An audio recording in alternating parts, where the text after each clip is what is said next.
Hello, inflatable fans. I hope you're all well. I'm out having a paddle on the North Sea off Filey Bay. Beautiful day, really flat, calm water. And I wanted to explain what my understanding of the conditions are that make for a good sea paddle. Now, every time I've used these conditions, it's been really calm. It's really worked a treat.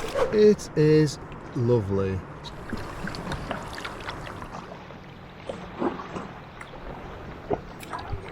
Okay, the primary conditions are a high pressure weather system. In other words, it's hard to see the clouds up there, but they are really high in the sky because it's a high pressure system today. That's one of the primary conditions. The other primary condition, and this might sound a bit bizarre, is the phase of the moon. I know. So the current moon phase is a crescent moon. In other words, it's really small. And it is amazing the effect the moon has on tides. I grew up in Filey, so I've witnessed this firsthand. But I never really paid that much attention to it until I started doing this, So a small moon exerts less pressure on the tides and on the seas and on the waters. So it tends to mean you get a lower tide. And you can hardly see any breakers there lapping up on the shore. There's just the odd one or two. That's how calm it is. So I avoid paddling when there's a full moon or a bigger moon because, it tends to not be good. So for me today, the conditions were spot on. High weather pressure and crescent moon. The next primary condition is wind. Now, because you're in an inflatable boat, you are prone to being buffeted around by wind. So if you've got a strong offshore wind, that's got a good chance of blowing you out, and you've got to battle against that. You might have seen us cancel you might have seen me bail at the Cleethorpes paddle. I'm turning back.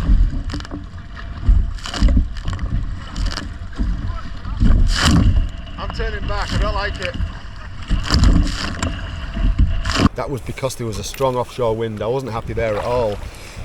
Today, there is an offshore wind, but it's only about 6 to 8 miles an hour. I'll put that on the screen as well. So I've checked this out before I come out, obviously, and I can handle that. A secondary condition for me is the tide. Now, the tide is currently on its way out. So I'm going to be paddling against it to get back in. And you'd think that was a bad thing.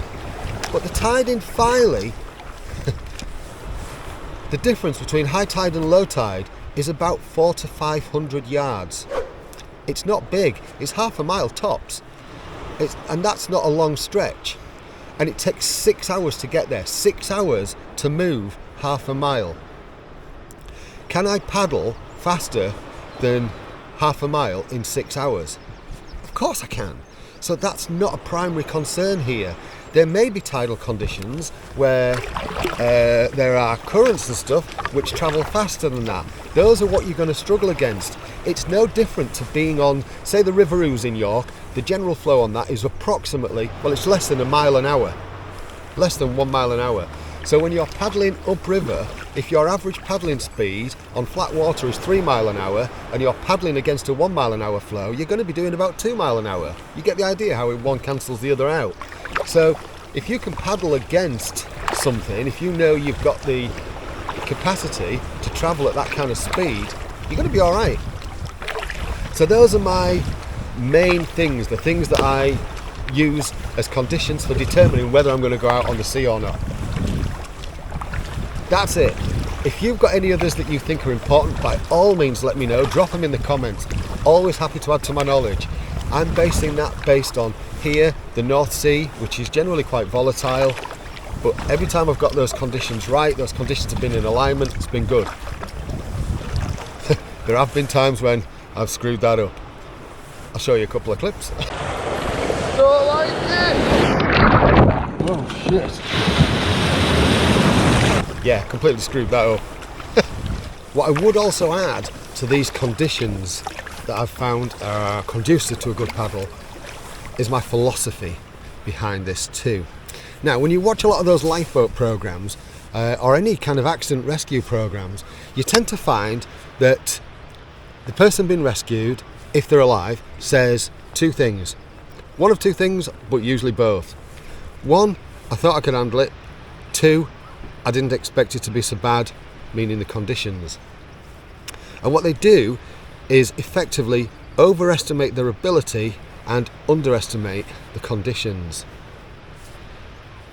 Every one of them, you listen to them, they all say the same thing, just in different words. Here's my philosophy. Underestimate your ability and overestimate the severity of the conditions.